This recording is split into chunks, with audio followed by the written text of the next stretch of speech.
Most living things die when their hearts stop or their bodies give out.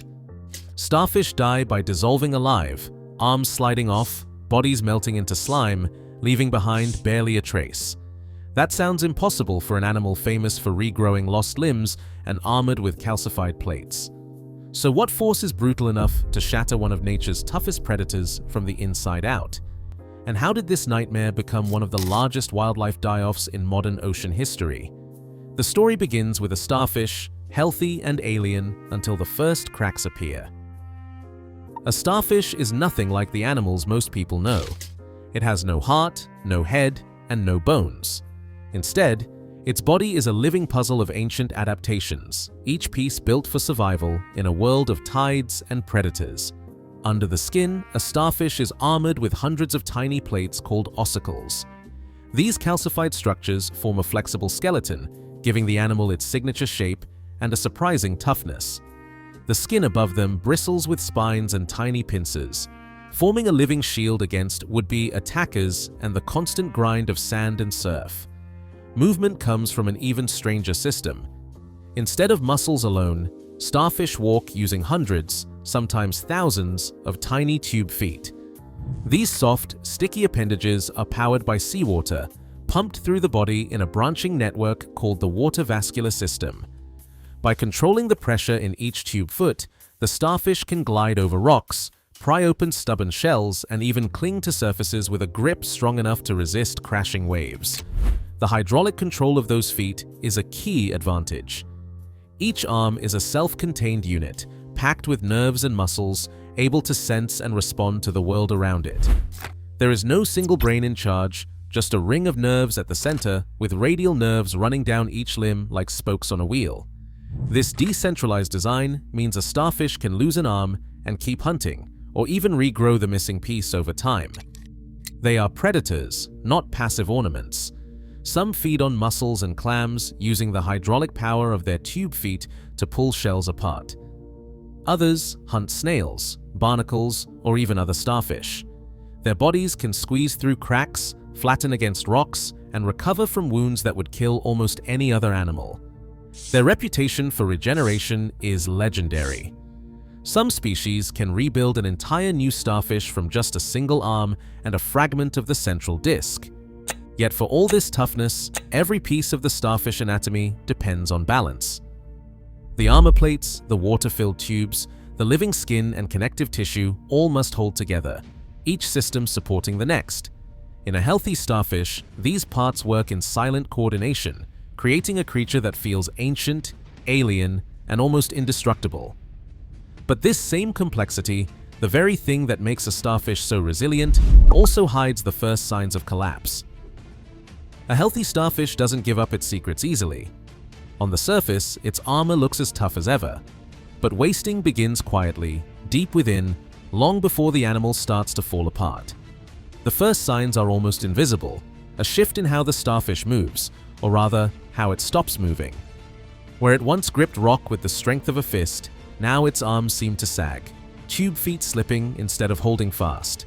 The animal grows sluggish, barely responding to the tide's pull. Its hundreds of tiny feet, once working in silent coordination, start to move out of sync. Some arms hesitate while others slide, as if the starfish is forgetting how to walk. Then faint marks appear. Small pale spots, sometimes the size of a pinhead, dot the skin. These white lesions, often clustered near the base of the arms or between spines, are the first outward sign that something is wrong. They do not look dramatic at first glance. A casual observer might miss them entirely, mistaking them for scars or sand. But to those who know what to look for, these spots are a warning. Underneath each lesion, the tissue is already breaking down, the boundary between inside and outside starting to blur. Researchers in the field learned to spot these subtle changes. They watched as once vibrant stars in tide pools grew listless, their colors fading, their movements slow and uncertain. Some stars let go of rocks they had clung to for days, drifting with the current or lying motionless in shallow water. Others curled their arms inwards, as if trying to protect themselves from an invisible threat. The changes could happen in a matter of days.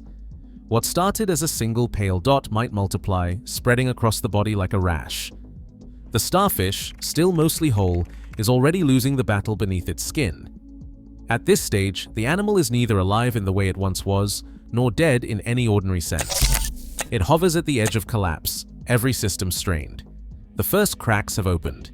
What comes next is not just decay, but a rapid, unstoppable unraveling. The starfish's legendary resilience is about to face its greatest test. Arms that once glided with slow confidence now twist and writhe, curling upwards or folding back on themselves in unnatural poses. The starfish's grip fails, tube feet losing their hydraulic power, leaving the animal to slide off rocks it once clung to with ease. Some arms arch away from the body as if recoiling from pain, while others buckle under their own weight. The starfish's movements become jerky and confused. One limb stretches, another contracts, and the whole animal seems to lose its sense of direction.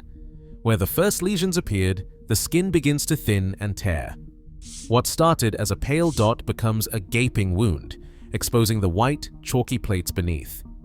The starfish's tough outer wall, once a seamless shield, now splits open along the seams. In some places, the body wall ruptures, leaking clear fluid and leaving ragged edges that gape wider with every twitch. The animal's internal pressure drops, and its body deflates, sagging into the tide pool like a punctured balloon. Now, arms begin to separate from the main body. The break often starts at the base, where the tissue is already softening. Sometimes, a limb simply drops off and lies still. Sometimes, the detached arm keeps moving, crawling, or writhing for hours, powered by the nerves and muscles embedded in each section. This is not a clean cut, but a messy unraveling, with strands of flesh and connective tissue stretching and snapping as the animal falls apart. With each lost arm, the starfish's body becomes less recognizable, as if it is being dismantled from the inside. The boundaries between self and environment blur. The animal is no longer a single, coordinated hunter, but a scattering of parts, each succumbing to the same invisible force. The process is relentless, pushing the starfish closer to total collapse. Within days, the starfish's body loses all sense of order. The rigid armor that once defined its shape begins to sag and buckle. Where tough, interlocking plates once formed a living shield, now only soft, collapsing tissue remains. The skin, already torn by deepening lesions, starts to slough away, exposing the pale mesh of connective fibers beneath. These fibers, made of mutable collagen, are the hidden scaffolding that gives a sea star its strength. In wasting, that scaffolding dissolves. The tissue that once held the animal together liquefies, turning to jelly between a researcher's fingers. Muscles lose their grip, and the water vascular system, so essential for movement, drains out, leaving the body limp and deflated. Histological studies reveal the scale of this collapse. Under a microscope, the once dense collagen matrix fragments and disappears. The spaces between cells fill with fluid, and the boundaries between organs blur.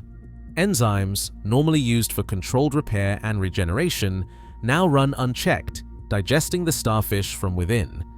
Within 3 to 7 days, a creature that felt like stone can be scooped up as little more than a handful of slime. Even the skeleton, so tough in life, comes apart at the seams. Ossicles drift loose in a puddle of translucent mucus. The starfish's outline melts away, leaving only a faint trace where an animal once lived. No scavenger or predator is needed to finish the job. The animal's own body unravels, erasing itself from the tide pool in a final, silent collapse. This is not ordinary decay. It is a total internal disintegration, a living structure reduced to formless residue in a matter of days. Inside a dying starfish, the battle is microscopic and relentless. Healthy sea stars host a diverse community of bacteria, some protective and some neutral, all kept in check by the animal's immune system. As wasting takes hold, that balance shatters. Studies that track change over time show that even before a starfish's body softens or its arms twist, the invisible world within has already changed. Beneficial bacteria like Pseudoalteromonas begin to vanish from the skin and tissues. In their absence, opportunistic microbes surge. Vibrio pectinicida often becomes dominant, crowding out what once kept it at bay. Marine pathologists describe this as an internal TOUP. The loss of commensal microbes leaves tissues exposed.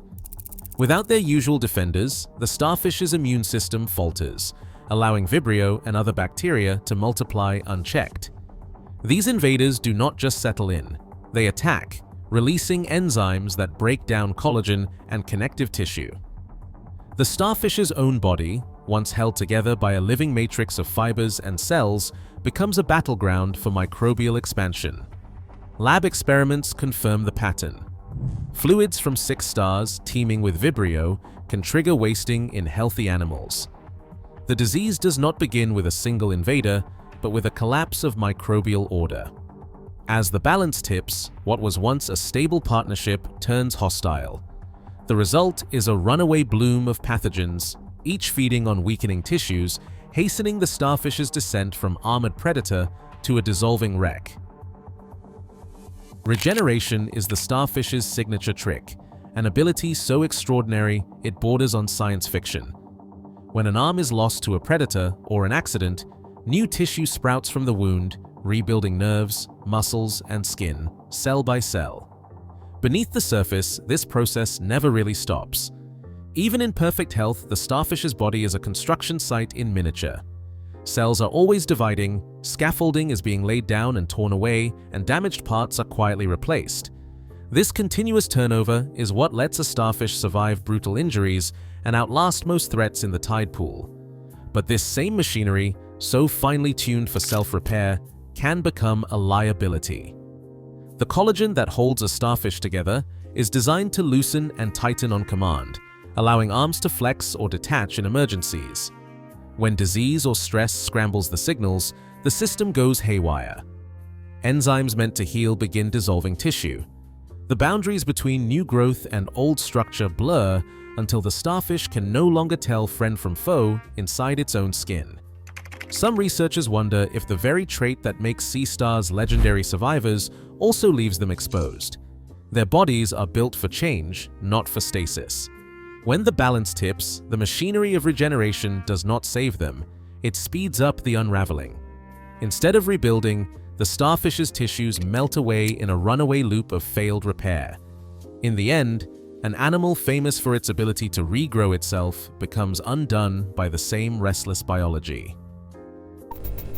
Along the Pacific coastline, the sudden disappearance of starfish sent ripples through entire ecosystems. In places where ochre stars and sunflower stars once crowded the rocks, citizen scientist divers began logging empty tide pools and silent underwater forests. Some sites reported a 90 to 95% drop in starfish numbers within a single season. Without these predators, mussels quickly took over, forming dense, impenetrable mats that smothered out barnacles, limpets, and other invertebrates. Kelp forests, already stressed by warming waters, lost a key line of defense. Sunflower stars, once the main check on sea urchin populations, were gone. Urchin numbers exploded, stripping kelp down to bare rock and leaving underwater deserts in their wake. The loss of a single group of animals triggered a cascade. Biodiversity plummeted, and habitats that had been stable for centuries flipped almost overnight. Divers who once counted hundreds of stars per dive now found only shells and vacant crevices. The collapse of these predators was not just a loss of color or curiosity, it was a warning that the entire web of coastal life could unravel when its anchors disappear. Inside the glass tanks of public aquariums, the fight against wasting disease never truly stops. When outbreaks first swept the Pacific coast, staff scrambled to quarantine tanks, hoping to slow the spread. Maggie Douglas, the triage lead at Seattle Aquarium, recalls long nights spent moving 6 stars into isolation, changing water, testing antibiotics, anything to buy time. Most efforts failed. The heartbreak of watching healthy animals melt away left scars on the team. She admitted she felt helpless, but she said they could not stop trying. Some hope comes in the form of tiny, newly settled juveniles. In backrooms and research labs, scientists raise young sea stars in filtered, pathogen-free water, measuring every parameter. These juveniles, sometimes no bigger than a grain of rice, represent a future that is far from certain. Survival rates are low, and releasing them into the wild is a gamble, but each survivor feels like a small victory. Beyond the lab, citizen scientists play a vital role. Divers, tide poolers, and beachgoers log sightings and symptoms on platforms like iNaturalist, creating real-time maps of outbreaks. Their reports help researchers track the disease's march and sometimes spot early signs of recovery. The work is slow, the odds daunting, but it is not without meaning. Every logged star, every rescued juvenile, is a quiet act of defiance against disappearance. Right now, starfish are still vanishing along Pacific shores, entire species melting away in weeks, not years. Each collapse sends shockwaves through coastal ecosystems, reshaping life at every tide line. As ocean stress increases, these disappearances warn us, even nature's most resilient survivors have limits. When the strongest start to dissolve, what collapses next? Thanks for watching. Share your thoughts below.